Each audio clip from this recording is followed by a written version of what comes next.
Welcome to the Gay Buddhist Forum, where teachers from all schools of Buddhism offer their perspectives on the Dharma and its application in modern times, especially for LGBTQI audiences.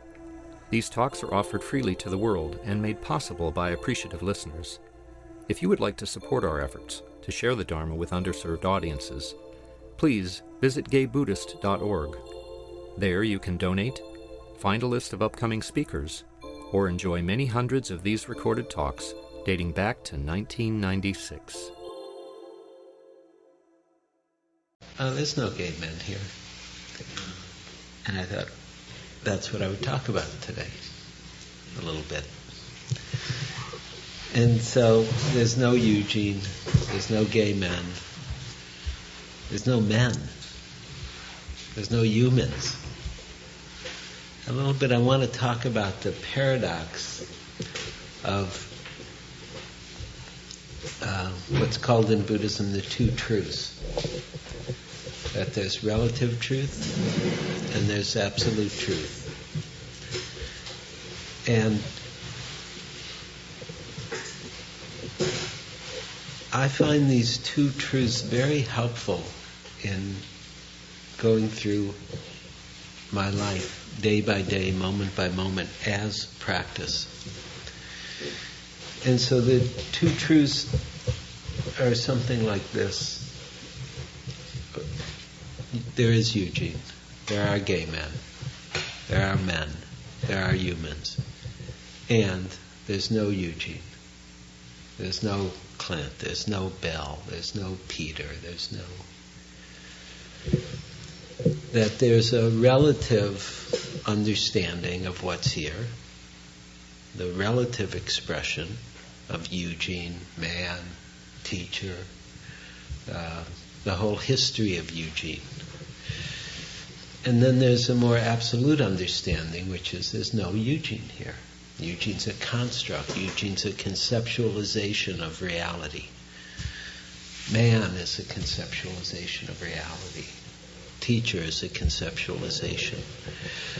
They're a conceptualization of partial truths, relative truths. And they're totally valid on that level. They're totally valid. So again, now I'm going to go back to this side. There's Eugene, man, teacher, it's all true. But it's a temporal truth, right? Before they named me Eugene, I wasn't Eugene, right? Everybody got that? Okay. Before somebody asked me to teach, I wasn't a teacher. Before somebody named a man, we weren't men.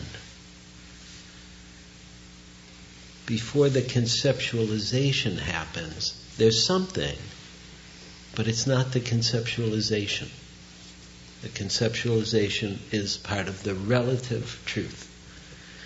And it's a really fine thing. It's really very helpful. You know, Eugene goes home to Eugene's house, doesn't go home to Peter's house or somebody's house who I don't even know. You know, Eugene gets into Eugene goes and gets on Eugene's bicycle and rides off. You know. But so much of what happens for us in this is that we believe the relative. We think that's who we are. We think that's who we are, and that's mostly all of who we are. And that all the conditions, all the whole society supports this idea that I'm Eugene, or that I'm a man, or that I'm a human even. And there's something here. I'm not going to deny that. There's something here. And it's, again, I want to be very clear, there's not a problem with those conceptualizations as long as we don't take them to be absolute truth. But on the absolute level, all those conceptualizations fall short. And so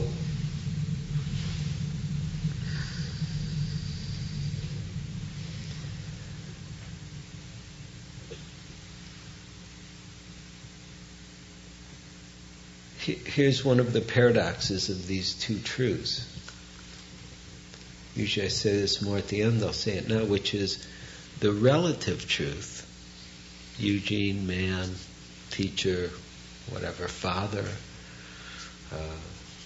born here, lived here, did this, did that, has its relative truth, and it's not separate from the absolute truth. So here's one of the paradoxes. The two truths, although we kind of separate them in order to discriminate them, to talk about them, they're actually not separate from the absolute truth of what's here, which is indescribable in some way. That all our conceptualizations will fall short.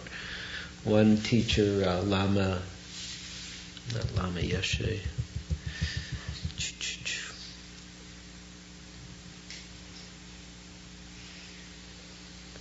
very thin, beautiful, old Tibetan Lama. He's been dead for a while. Anybody know his name? Can I get the transmission from anybody? Lama. Anyhow, I'll say the quote. He said, "We live in illusion and the appearance of things. There is a reality.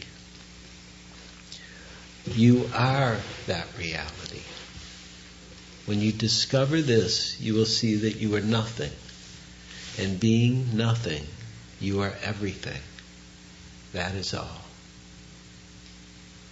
So this is the teaching of the two truths. We live in illusion and the appearance of things. We live in conceptual reality. He says there is a reality. We are that reality. When we discover this, we will see that we are nothing. No thing, no fixed thing, like a man or human or Eugene or idea of any kind. No thing. We'll discover that we are nothing. And being nothing, no thing, we are everything. That when we relax the identification, we become everything in some way. I wish I could remember his name now.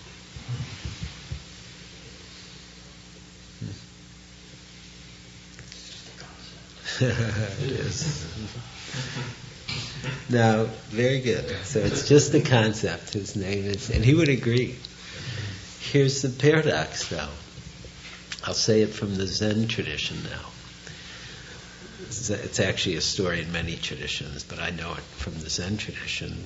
Zen master, he teaches about this. He teaches about the world of what's called illusion, and seeing beyond the illusion, seeing beyond the relative, seeing beyond the conceptual, seeing to the depth, seeing to the absolute truth. He teaches this. He's a great teacher, and his son dies suddenly. And he's mourning, weeping, grieving, sobbing. And his students come and say, "Well, what are you doing? Didn't you teach us that this is all illusion?" And he said, "Yes." He said, "It's true." He said, "But this is a very profound illusion." And so this is the paradox that we are. This is the paradox that we are. And it's very poignant in some way. It's poignant because the relative is not separate from the absolute.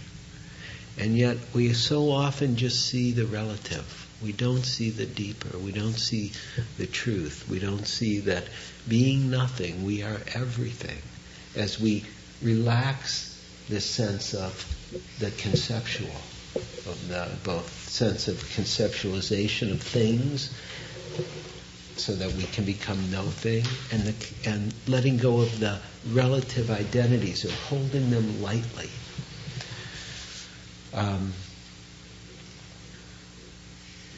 Let's play with this a little bit. This relative absolute, or conceptual and non-conceptual. If you take a look at your hand, everybody try this. Take a look at your hand and see all the concepts you have about your hand. What do you know about this hand? Anybody? What do you know about a hand, in your hand? It holds things. It holds things. Pink and wrinkled. Pink and wrinkled. I think it belongs to me. I think it belongs to me. Okay, that's a pretty relative truth. Okay. I've got mine over here. Okay. How about all the information we know about it? What's it made of?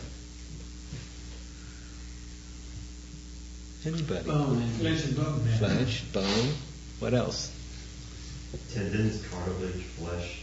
Tendons, cartilage, flesh, blood, nerves, nails. Right. It's very sensitive. Very sensitive hand. Okay. Now, with the same hand, you don't have to move it now. Shut your eyes and just feel your hand. Feel this hand that we know is flesh and blood and bones and cartilage and tendons and nerves and nails, and it's sensitive and it's mine. And let go of all that.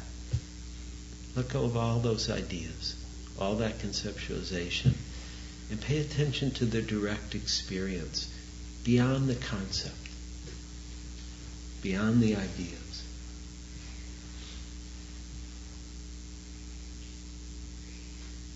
Feel it in itself. Feel it as itself. Don't even touch it. Just sense it from the inside. Now, as we let go of all our ideas about, all the history, all the memory, everything we've learned, what do you experience now? Anybody? Energy. Form. A presence. A presence. Coolness. Tautness. Okay, very good. Now let's go one more level. Now let go of all those ideas and feel what you just named, whether it was tautness or presence or form.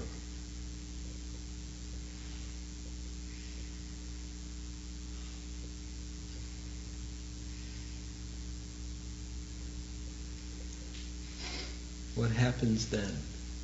What do you notice now?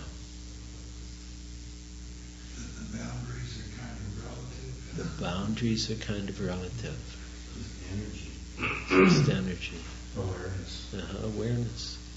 It. It. Dissipating. It's dissipating? Mm-hmm. Yeah.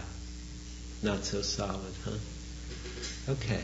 So it's a little bit just to play with, just to see what concepts do and what deconceptualizing begins to do. It begins to bring us into the immediacy of now, into the immediacy of this experience beyond the ideas, unfiltered by the conceptual.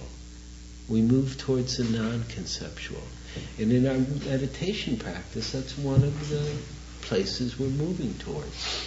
From the conceptual to the non-conceptual, to the now, to the here. Just this moment is where relative and absolute meet. Right here.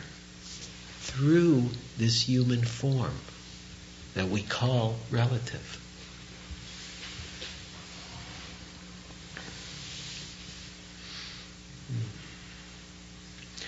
Another way to think about this is in terms of identity itself. These identities of Eugene, or man, or human, or teacher, or father, or, whatever it might be, are all relative identities. And you can start to just, first of all, really reflect on all the identities you've had or you have. and how they change, or they get solid for a while and then they fall away. Sometimes it's great when they fall away. Sometimes it's very painful when they fall away. I'll tell you an interesting story about my dad. Died a couple years ago, and he was about 91. He was definitely ready to go. He'd lived a full life, and his body had been failing him, not in any severe sense, but all the little ways. So he was he'd had it. He was ready to go. What was interesting was hanging out with his body after he died, and having that startling realization once again that he's not his body. It's just so clear at least when I've been with bodies of people I've known or cared for who've died, that this is not them. So that was one level of letting go of my conceptualization of him, But also I had this really wonderful thing was he'd been old for a while, long enough so I'd really thought of him as this old man now. And it's how he thought of himself. And I had this great happiness actually in seeing, he's not an old man anymore. And really seeing that was a conceptualization. That was a way I was identifying him as an old man. And it just made me so happy for some reason. It was very interesting. And in some ways it allowed me to have him more fully in all the different roles I'd known him as. He wasn't fixed anymore as, this old man. But it was like he was everything more. He'd been my dad for some 50 years.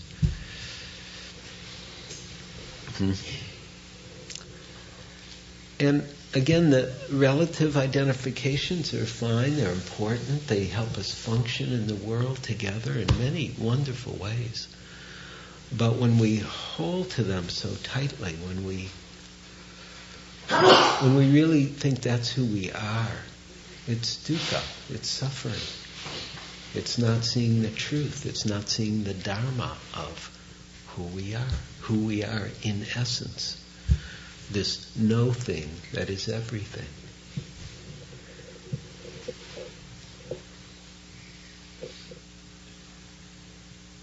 And so,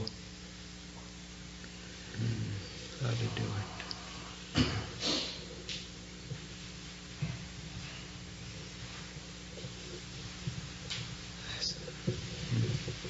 So notice what your identity is now.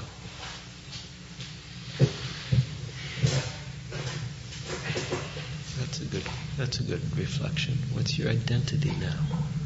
What position do you take here now?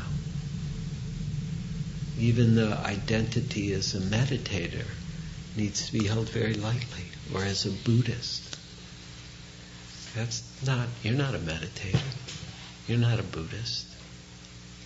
Ultimately. Buddha wasn't a Buddhist. He was just the Buddha.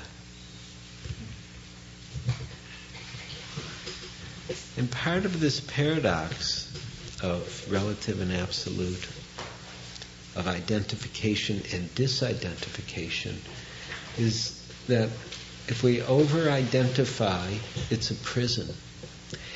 If we under-identify, there's something off there too. There's something actually off. If we can't identify in a relative way, it can be very problematic in the world. So we're stuck with this dilemma of relative and absolute. We're not going to get rid of one, and we don't even want to get rid of one. We don't want to get rid of the relative. But we don't want to deny the absolute. This is a quote, this is from Douglas Harding, who's a great, great guy, a Brit. He must be in his 80s now, Douglas. And he was walking around India for a long time and had his big realization came when he discovered he had no head. And if you pay attention right now, you'll see you also don't have a head. In your direct experience, like with the hand, There's no head. Everybody else has a head, but you. And Douglas goes around teaching this. And if you think about it, it doesn't work. But if you go into your direct experience right now and try to find your head, where is it? There's all these other people with heads. But here, in your direct experience, as you look, and you can look around and see that they've got these heads, these others, but you actually don't in your direct and immediate experience. It's just an idea. So Douglas does some interesting teaching. He does the weirdest thing. He brings paper bags and you put your head in here and somebody else puts their head in the other end. And I don't know what he's doing, but it's a lot of fun. If you can ever sit with him, he comes to Zen Center usually once a year. He said this about a great Indian saint, Anandamayi Ma. He said she was totally detached from what was going on. Totally, really non-attached from what was going on, and paradoxically totally united with it. And these two are both necessary, for if you have one without the other, look out. She was free of the world in the sense that her essence was the source of the world, and she was not limited by its products or involved in them, by the conditions of the world. Intrinsically, she was freedom itself. That was one extremely important half of the truth. The other half was she was so involved in everything. You see, to be totally separate from everything, to be the space for it, the capacity for it, is to be it. Paradoxically, if one is free of a thing, one is free to be it. To be free of the world is to be the world. And so, it's a beautiful understanding of the two truths and their relationship. That realizing the Absolute is not to leave the world, it's to enter it completely, fully. When self-concern is in abeyance, but we understand our relative place in things, then we act in a way that's totally inclusive. And, I actually didn't know what I was going to talk about today until Bill said this to me. When I walked in, I brought a bunch of quotes, but I didn't know. But this has been on my mind a lot because of the situation of the world. The war, the attack, the terrorist attack, the war, the fear, the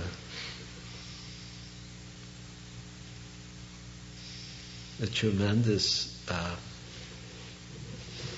propaganda from both sides, the relative truths that are there from both sides, and the great confusion of not seeing the whole picture, not being willing to look at the whole world fully. Not having this sense of, it's all us. Even our enemy is us.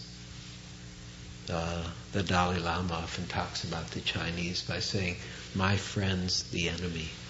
That's how he refers to them.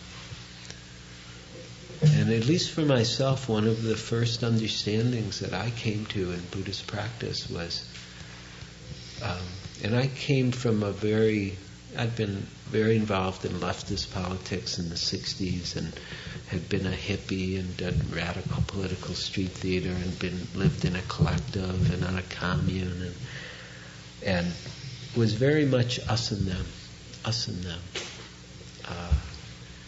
And even as an artist and a musician, I was very into the left wing of art. Like, there was real art and then there was all this commercial bullshit. Very, very, very rigid, actually, in some way.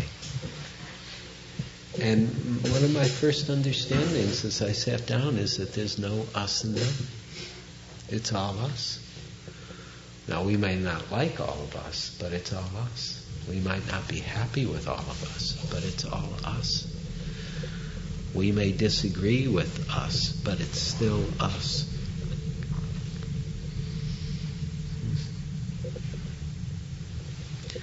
And yet, how do we navigate in this world with its relative realities without being naive? Because naivete doesn't serve anybody. And yet, also see from the perspective of the Absolute.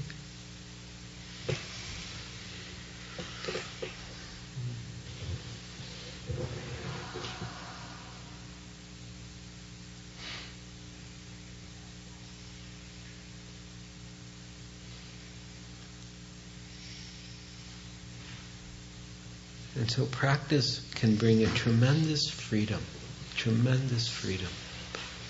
as we let go of identification, as we let go of conceptualization. It's right here, the freedom that we seek. What we seek is right here. It's already here. It takes practice usually to realize it.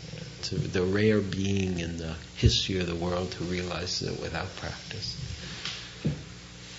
But it's really true. The freedom we seek, it's right here. And when I say it's right here, I mean it's right here, now.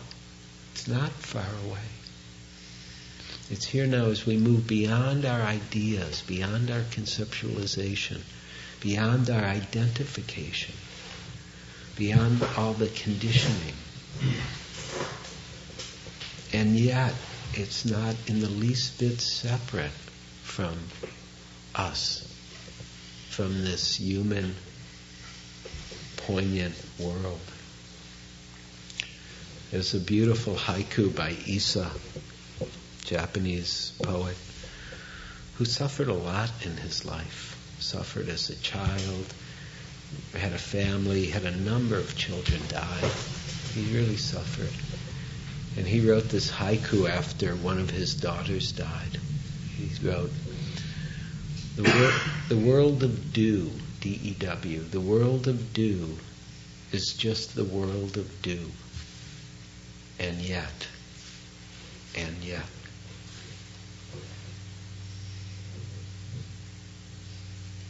The world of dew is simply the world of dew. And yet. And that and yet for me is the poignancy of the human world, of our humanness, of our heartbreak, of our tenderness, of our joy, of our love, of this human expression of the Absolute.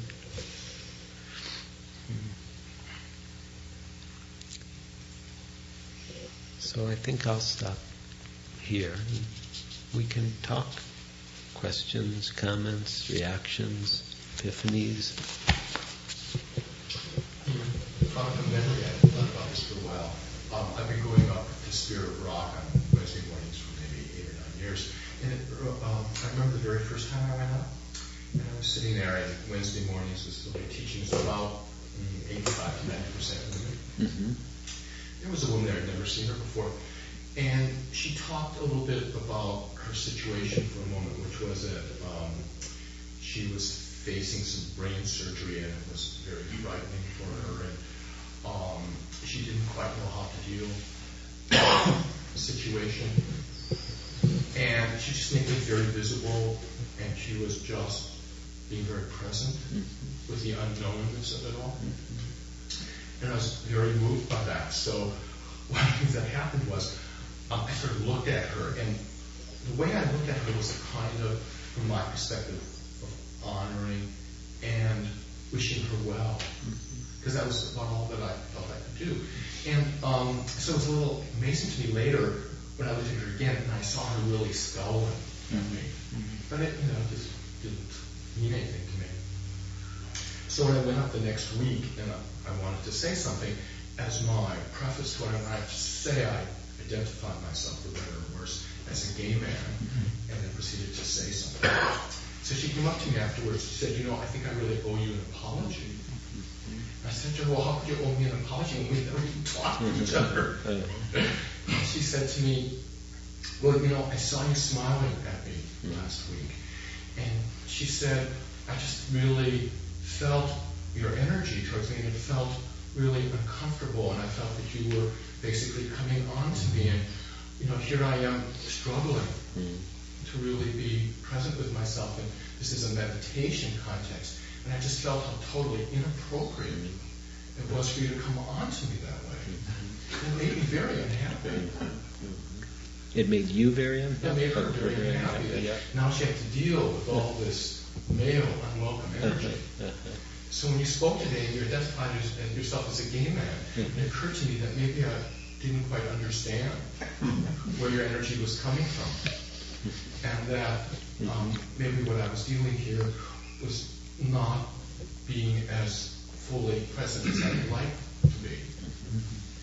And so what occurred to me then was all of the pieces around identity and how I use and misuse it and how it gets communicated. And that who I am deeply both does have to do with and not do with these aspects. Yes. And that for somebody like me, I recently turned 60, so I got to look back a little bit. And I thought to myself, in my own life, the freedom and joy of being able to be visible to myself in amongst other identities as an openly gay man, so that I could possibly connect with other people, lesbians and gay men, who also have these feelings, or not these feelings, but these issues and these identity pieces. And that one of the great joys for me of having maybe 25 years of that freedom was that I got to loosen it too. That it wasn't, I didn't need to hold it so close to my bosom. Whether people saw me as gay or not wasn't the be-all of who I took myself to be. That's you're making a beautiful point. You're saying something very important, that actually the freedom to have it is the freedom to let go of it. It's actually, you can't jump over that in the relative truth. You can't.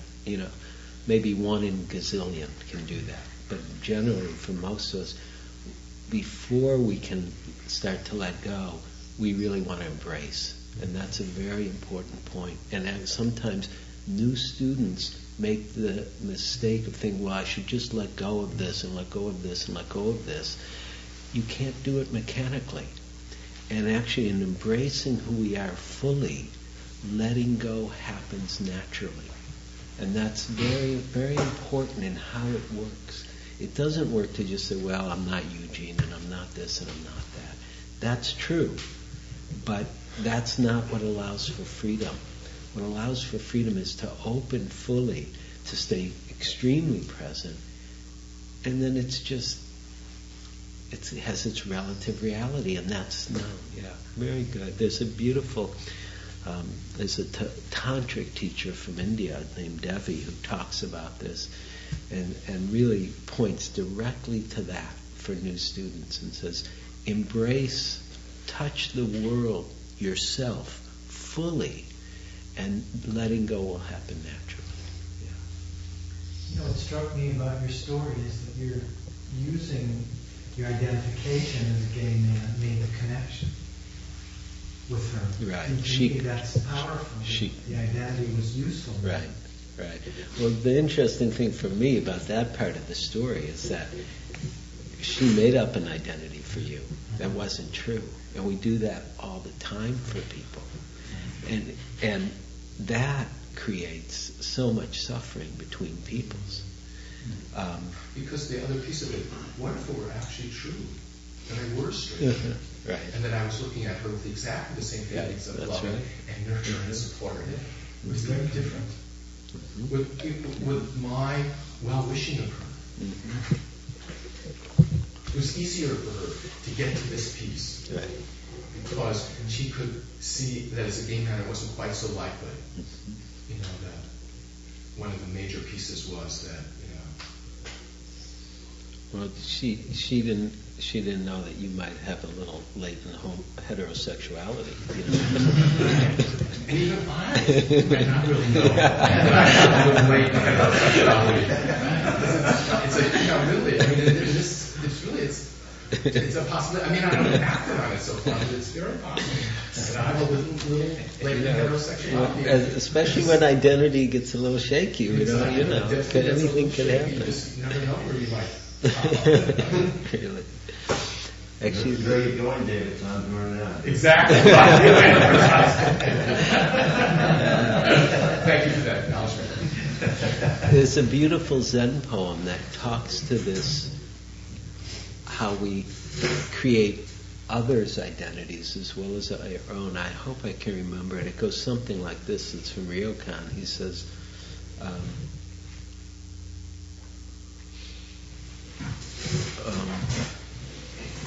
when the flower opens, the butterfly comes. When the butterfly comes, the flower opens.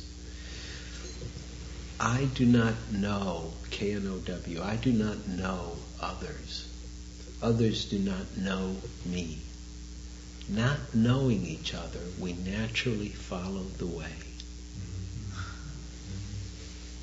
It's really a beautiful understanding of what's called mushin, which is the mind that abides nowhere, that doesn't fix, it doesn't solidify, it doesn't reify reality. And so when you meet someone, you don't know who they are. And of course, the truth is, my mind can make up stories about every one of you like that, depending on your socks, or your mustache, or your, whatever it is. Minds do that.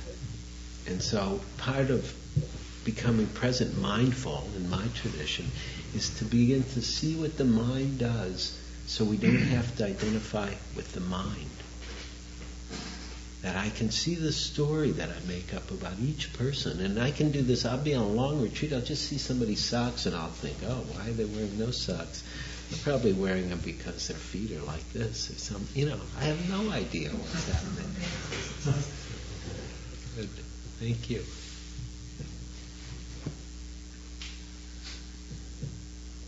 What else? There was difficult to mention that a friend of mine and I went to a S&M introduction party in New York City. What kind of party? S&M. S&M. Yeah. And it was kind of an introduction party, how to learn to understand that whole concept. And there was a whole group of people about the same size as here, half female and half male. Mm-hmm. And I was sitting there and I was like, okay, this person that is into this and this person into that, totally based on how they look like and how they were dressed. Then later on in the session, we should all tell what he actually was there for. Right. And I was wrong about every single person. Here's the thing that frightens me even more. I can be totally wrong. Even when I'm right, it's not the reality. Even when it lines up, like, you're a car salesman and you turn out to be a car salesman, that's not who you are either. So it's really great, yeah.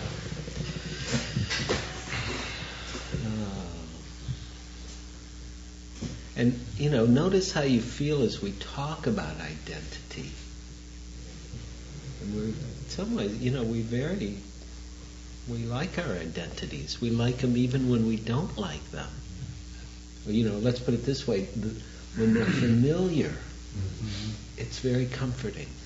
And so the default for most of us as human beings, as animals, is towards security, familiarity, comfort. And Dharma practice is not about security, familiarity, comfort.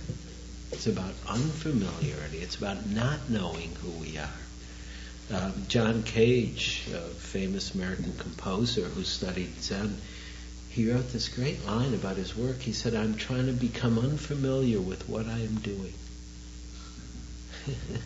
It's so opposite of how we usually think. I'm trying to become unfamiliar with what I am doing.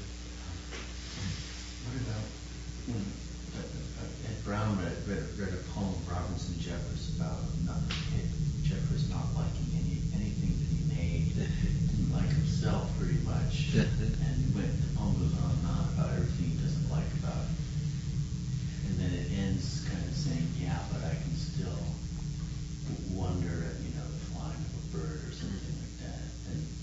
seem to say, what my question is, in light of that, is if your identity is caught up with, not liking, how to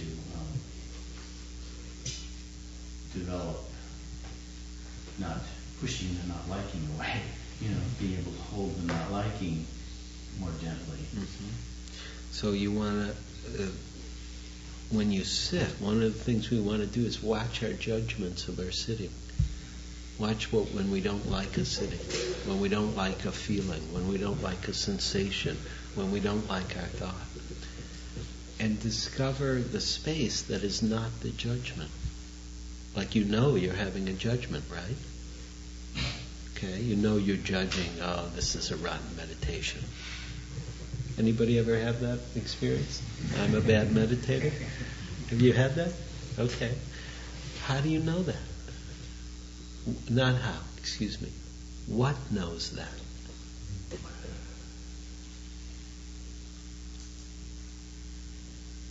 There's something that's knowing it, that it's not the judgment. Now we're pointing more directly to identity. If we identify with the judgment, it's dukkha. If we don't identify, it's just judgment. We don't have to believe it. There's no cathexis. Okay? What doesn't identify?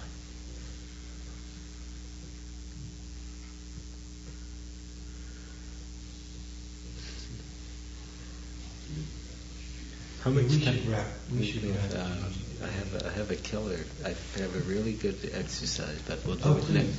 Yeah. Does people want to stay for a few minutes? This would take 5 minutes. Yeah. Is this okay? Okay. Here, try this. Everybody, just sit. Shut your eyes for a moment, and just hold this idea tightly. Hold it tightly. I am a bad meditator. Really hold on, think it, identify with it, be it.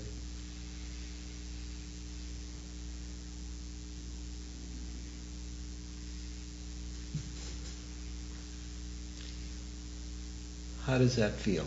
What happens when you identify with it? What's your experience? Anybody? A lot of shame. Shame. What else? Constriction.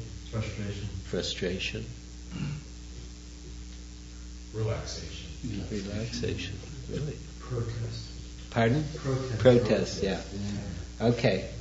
Let's continue. Let's cut off a bad meditator and just hold the idea I am and see how that feels.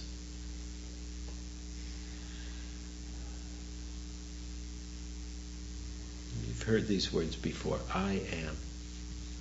Just hold that, identify with that, I am.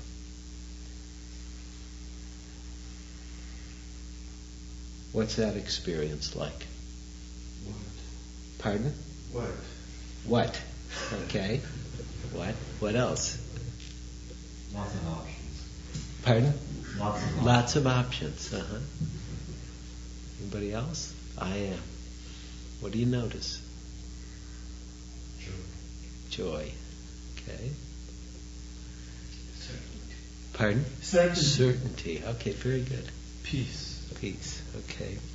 So let's chop off the am. Let's just go for the I. Hold the I. You've heard that word before, right? In relation to yourself. I. I. I. I.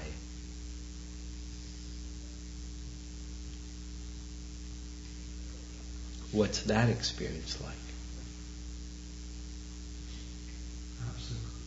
Obstacle. What else? I. Fear. What else? Spirit. Okay. I. Infinite possibility. Infinite possibility. Okay. Okay, let's do one more now. Shut your eyes and let go of the I.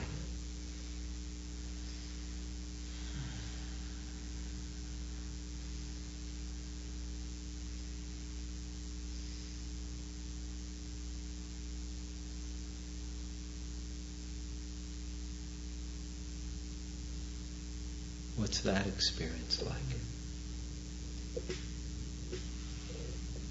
Anybody? Blissful. I'm not sure if we or it. We or it, okay. What else? Spacious.